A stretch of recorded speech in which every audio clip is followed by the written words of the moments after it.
early morning on the road today. Hey, hey. The sun is blazing on A1A.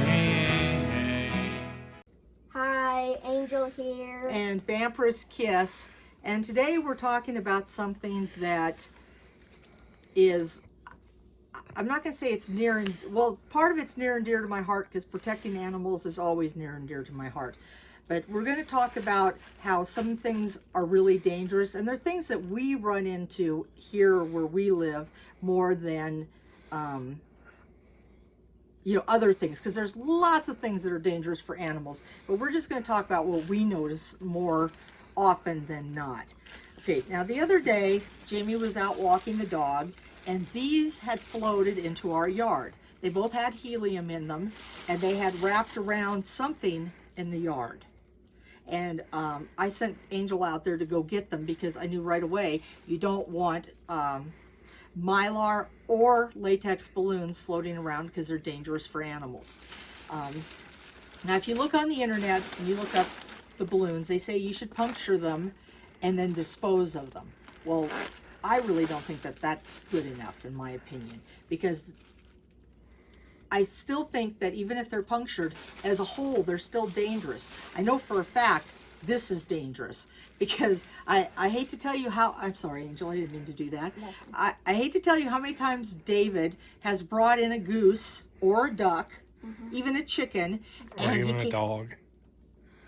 A dog gets caught up in well, those a dog too. too, but I'm just giving the chicken an example because, and their legs are wrapped up in a string like this. Or another thing I'd like people to think about is when you buy a bag of feed, there's a string that you pull to open the bag of feed. And that string is another thing that they can wrap around their feet. Also, the way the bags are made. Some of them, if you look at a bag, I don't have one in here because all our bags have been disposed of, but they look like material, but they're made out of this like plastic. And when the sun hits them, they start to rot. And when they start to rot, they start to fray is the word I want. And when they fray, the strings become long. And birds can also get trapped up in that too. So what you want to do is you definitely want to, cut your strings off of these. And you want to cut the strings up small. Because, small enough so something can't get wrapped around it.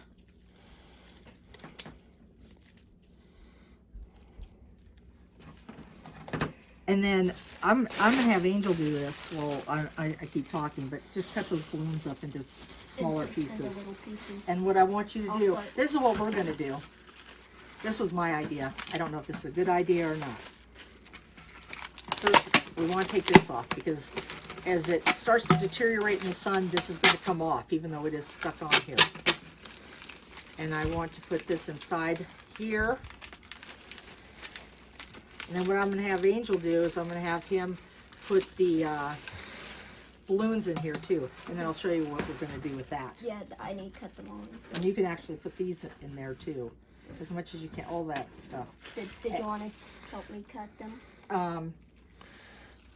Actually, you want to go over and get another pair of scissors? We need 2 pairs of scissors now, because I just realized something. The other thing is, and they preach about this even on TV, are these things. They come on cans, or they come on, well, I guess they come on cans mostly. Actually, they come on bottles now too. If you buy like a 6-pack of Coke, these will be like on the center. These are dangerous too. Turtles can get their head stuck in here. Turtles can get their head and neck stuck in here. A bird. Birds. Look at the camera. Birds. What else? Anything in the water. And so you want to cut these up too. I mean, I realize it takes extra time, but But it's worth it. It's worth it to say. Just think you're saving an animal, and you feel better. It doesn't take that much time out of your life. No. To it only takes like probably just a few seconds, because look at and you want to make sure you even get this little one right there. Cut all of them, so when you look at it, it's just like one continuous crazy looking string. You can get this little one there, and because you don't want anything that their little heads or even like this little one, that could be a problem. So I just want to make sure I got all those before I set them aside and think I'm okay. And I think I am okay right there. Okay, and another thing, you don't need to cut them that small. You can make them a little bit bigger so they're easier to get in here. Okay. But some people might think of this as a danger. Here in New Mexico, this can is dangerous. When Angel and I, one summer, we were collecting cans and metal and things like that for a trip to Tombstone. And I hate to tell you how many cans I picked up and I could hear lizards inside of them. What happens is the lizard goes inside this hole because there's liquid in here because they're thirsty because it's hot out.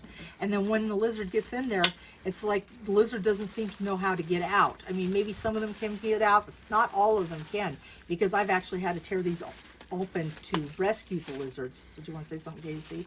It's via the inside lip. That's why they can't get out. It's a one-way ticket for them. Oh, okay. That little tab that you push down when you open it. Oh, okay. Oh, I see what you're saying. Yeah. Yeah, exactly. it's like a one-way ticket for them. So, you know, when you're done drinking your pop, I know some people throw these away and they do not recycle them. We recycle them. Like in Oregon, there's a deposit on them, and actually, is there a list? Should be right above the bar tag. Actually, not on this one. But Oh, I know really? California has a deposit on them. I think Washington does. Oregon. Quite a few states do. But we sell them per pound. We don't get very much. It takes a lot to get a pound. But what I do when I am done with them, I kind of do this. And then I step on it the rest of the way so it's completely flat. And no, you know, anything that gets in that, well, there's not going to be anything to get into that. If they can get in that, they should be in the Olympics. Yes, that's true. And we should probably put them on TV or something. And the other thing is straws. How many of you on Facebook have seen the awful videos about the turtles that get the straws in their nose, you know, and I mean, God, that is heart-wrenching. That video just about drives me nuts. So when you're done with your straw, instead of just throwing your straw away, take it, cut it.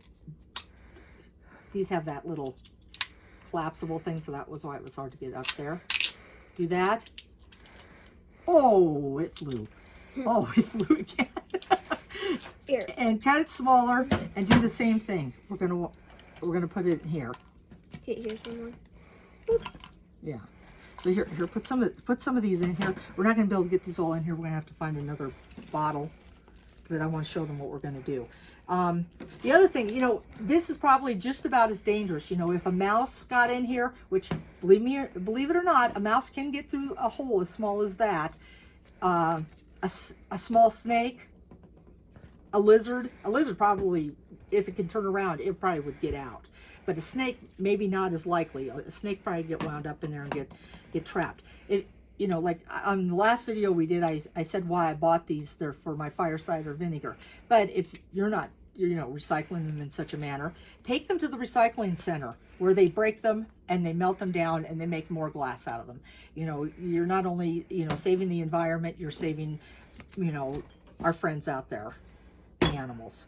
But here's another thing.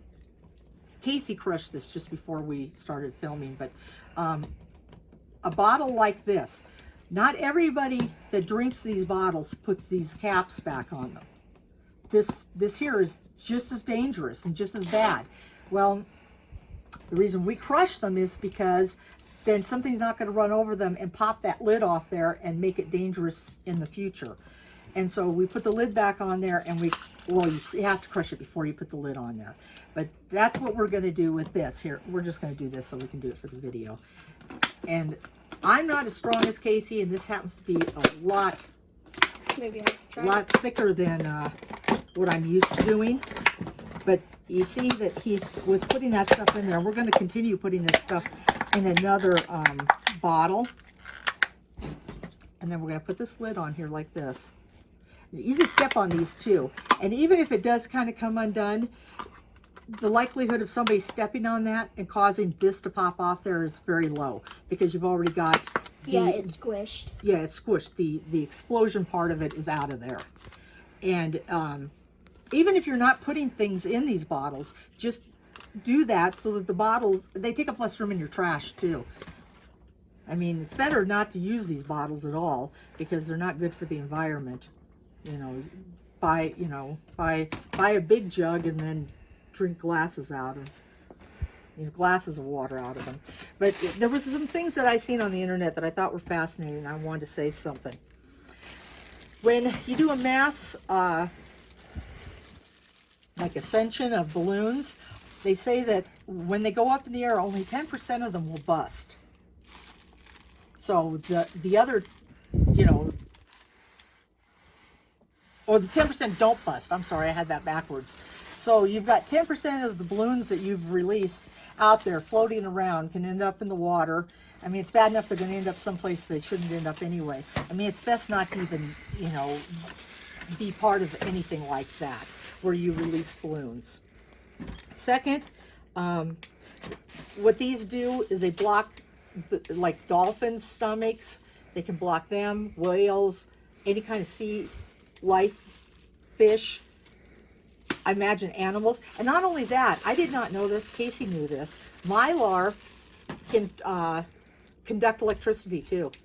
So can you just, think worst case scenario inside your head. If a child got a hold of this, and let's say that child was doing something stupid like with an electrical outlet.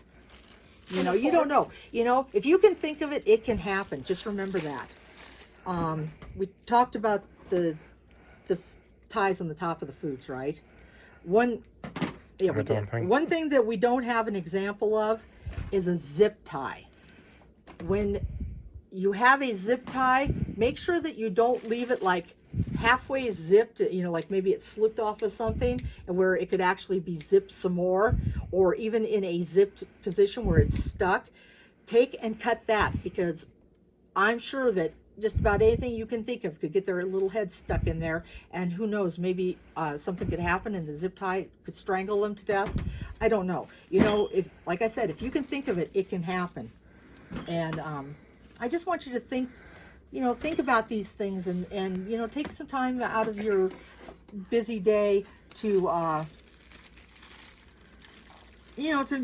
to care for the animals, and to make it just a little bit safer for our furry friends, our scaly friends, all our feathered friends.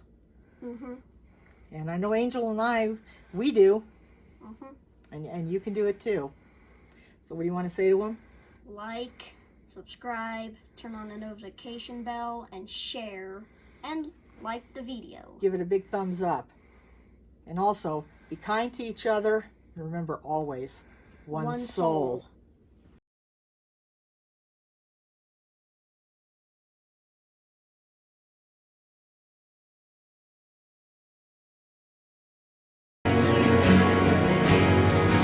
So if you go out into the woods today,